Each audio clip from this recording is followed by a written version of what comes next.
Hello and welcome to the Brave Hearts, Bold Minds podcast, Growing Fine Young Men. I'm Lee Hatcher.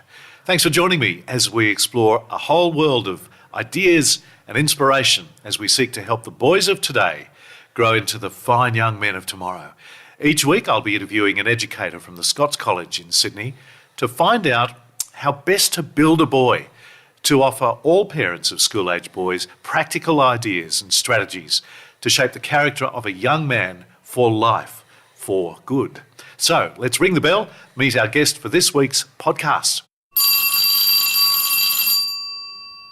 With me today is Ben Sawyer. Ben is Director of Cricket at the Scots College and his topic is Boys Need to Play to Learn. G'day, Ben. Hi, how are you? Great. Thanks very much for coming in. No worries. I can imagine, Ben, some parents being horrified at this notion.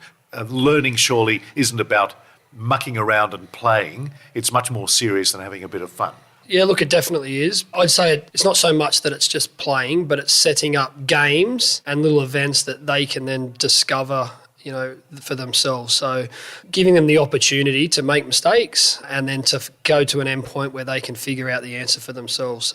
And they do that by playing games. And we'll flesh it out in practice, That's right. in practical terms soon. Yeah. You think it's important to distinguish between two terms, and you borrow this from baseball. You're talking about play ball and not work ball. Yeah. What do you mean by that? Well, I got this from a book that I read that an umpire at the start of every game yells out play ball. Yeah. Never, ever have you ever heard anybody say work ball. So even at that professional level where there's millions and millions of dollars on the line, it's still a game. And I like to use that with all my teams that even if you were to ever become a professional player, it's still a game, and to never, ever forget that. This is a bit about holding a boy's interest. And in your experience, boys lose interest quickly. Yeah, I think going through the motions would lose anybody.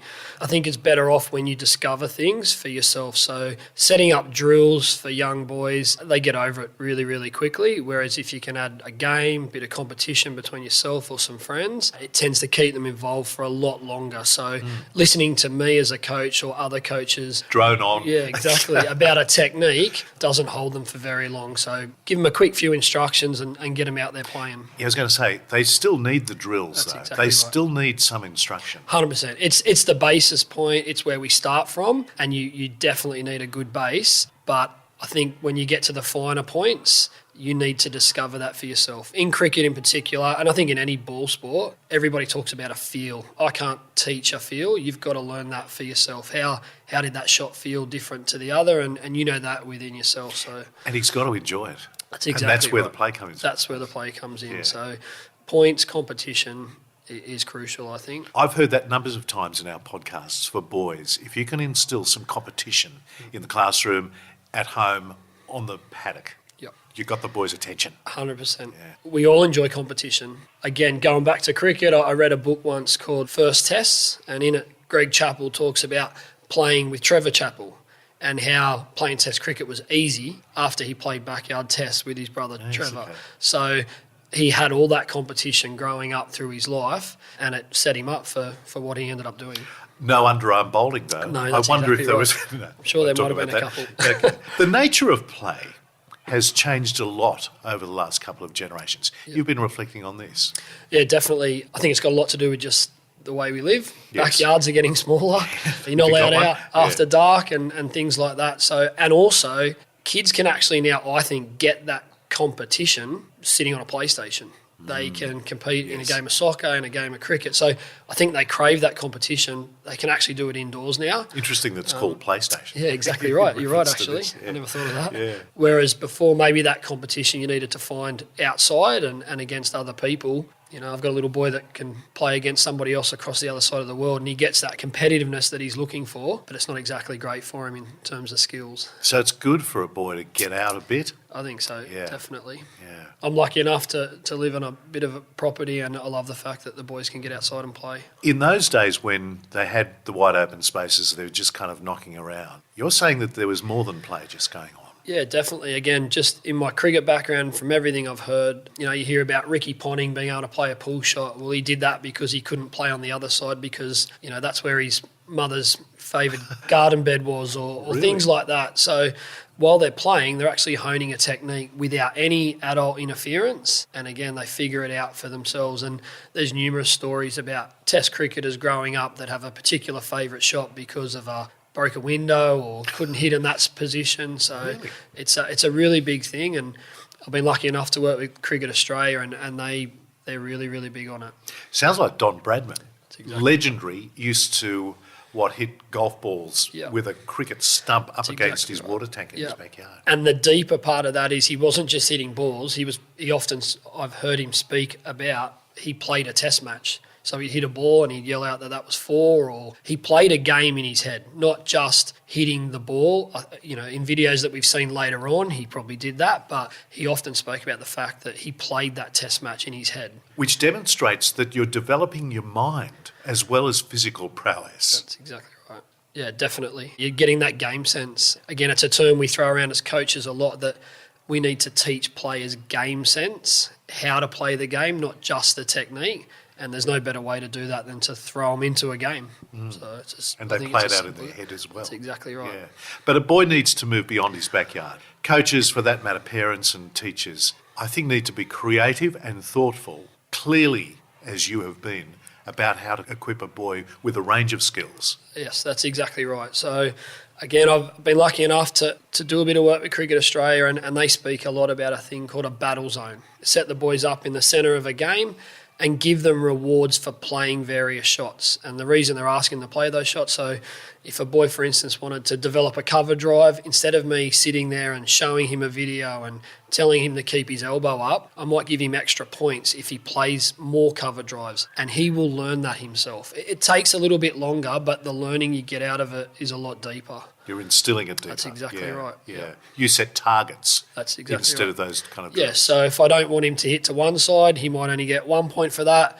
But if he hits to the side where I want him to develop the shot, he might get 10 points for that. And again, he's competing. He's getting that competition against himself, against his teammates. And without him knowing, you're encouraging him to play the shot that you want to develop. So, and he figures it out for himself. So you call all this discovery learning when a boy is working things out for himself. Yep. You say it's actually the most powerful way a boy learns, and the way he's exposed to this kind of thing. Why does this style, do you reckon, click with boys? I think because there's very limited rules around it.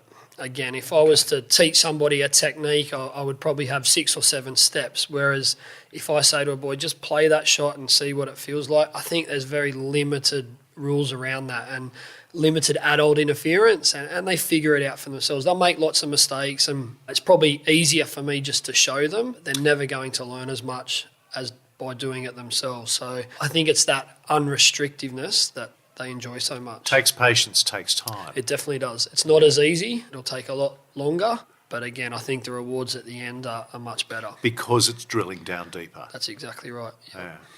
What are the ways in which this, Ben, can be applied away from sport, at home with parents, also in the classroom? Give us some practical ideas of how discovery learning can be applied in those contexts. Yeah, so I know with my little boys at the moment, just a little example is they love their MasterChef. They love watching that. Okay. And we've had a bit of fun around that. So no great cook, they're not either, but just figuring stuff out along the way. Lots of messes, lots of pots and pans being thrown out and making a bit of a mess of the joint. But Yeah. to me, that's a really practical example of that. I don't know what I'm doing. I don't often read off a cookbook if I'm making something at home, and to watch the boys try it out for themselves, and they're getting a little bit better at it. So. I suspect that these kind of instances and memories will stick with them for a long time. Yeah, actually. they'll learn how not to make things, I think. That's right. Takes imagination, though. Takes creativity, takes time. Yeah, that's exactly right. You've got to have a plan beforehand, because it's not just simply about pulling out a drill that you've known before. It's about setting up a scenario that you know they'll enjoy, putting some competition to that, but you have to know what you want as the end product. So if I want them to develop a certain skill, I've got to figure out some pretty imaginative ways to get them there if I'm not just simply going to show them. So Yeah. Yeah. Give us a personal or practical instance in your own life and in that of a boy who you've coached, Yeah. where this discovery learning has kind of turned lights on. It's really worked. I guess in my own life, it's the way that I enjoyed to learn. So I wasn't great with people telling me exactly how to do things. I Rebel. Yeah, a little bit. But I like to figure them out for myself, and because I felt that if I knew what I was doing, I wouldn't have my coach with me when I was bowling. So I really needed to understand it myself. So in the life of a boy, I can think of one boy in particular, and I know he won't mind me mentioning, but Henry Thornton, who's gone on to good success with the Sydney Sixers and the Big Bash. We would often set up a video on the centre wicket out here at Scots, and that video would be on a 3 or 4 second delay. Henry would play a shot, and then he'd be able to watch that back straight away. On the video screen. Yeah, straight away without me saying anything. And he was able to watch himself. Oh, that wasn't great. I'll fix the next one. And to watch the learning that takes place with that without me saying anything. So if I was to video it, go back and sit with him 3 hours later, go through it with him, it's not as powerful as him just watching it immediately and getting that immediate feedback and basically teaching himself. Like, he's obviously got a great base, but it's just that tweaking that he needs to feel that himself. Yeah, this will probably work best and maybe only with those who are really keen. Though. Yeah. Won't work for everyone. No, you definitely need that base, and I think you'd need that in the school classroom. You're not going to let a boy do a science experiment, which is discovery learning, without teaching him the basics of how to use the beaker and mix the chemicals and all those types of things. And it's exactly the same here at cricket. I don't think you could do it with the real juniors, but again, I know with my little boys, throw them the ball, tell them to hit it over that side, and they figure it out. They get bored if I tell them, keep your elbow up, step to the ball. If you just throw a ball at them and Dad. say, that's exactly right. But if you throw a ball to them and say, I want you to hit that side of the field, they figure it out. So you do that with them and you're cooking. Yeah. Take yourself into the average parent's home with their boy. Give them some other practical things they can do to kind of instill this creative, imaginative and also fun play learning. I think it's just anything that they're going to do. It's probably hard to think of an exact example, but it's make a game out of it. Give it a competitive. You need an end result. So, it takes a little bit of imagination, but if you're playing a puzzle or something, there's a game towards as well. They're not just sitting there doing it mundanely. You might put a time to it. And I just think that you can add any little bit of competition into it. I mean, you don't want to turn them into competitive gorillas, but if they can... It belongs on the cricket field. That's right. First-class cricket. But if you can... I just think boys love that competition. And that's what I mean by play, is that it's a competition against others, but mainly against yourself. So, again, little boys out the backyard kicking a soccer ball. Can you get 10 in the goals? Next time, can you get 12? Yeah, I just think it's anything that you can turn into a game. They love beating their parents. That's exactly right. That's exactly right. You've known that, Ben? I have. In the short little parenting life, they definitely want to beat you. But it's also important for parents not to have their egos, leave their egos aside, because parents can be very competitive as well. Yep. Just let them win. That's exactly right, definitely. And I must admit, a perfect example yesterday, I was playing with the two boys and playing a little game of soccer and held one back so that the little one could score, and he got so upset. So to teach him that, okay, well, yeah, we want to be competitive, but at sometimes you got to let others win. So, again, teaching them the right way and the wrong way to be competitive and to learn to lose and be a good winner and be gracious when you're defeated. Great lessons for life. Yeah, Ben Sawyer, thank you so much for joining us. No worries. Great conversation.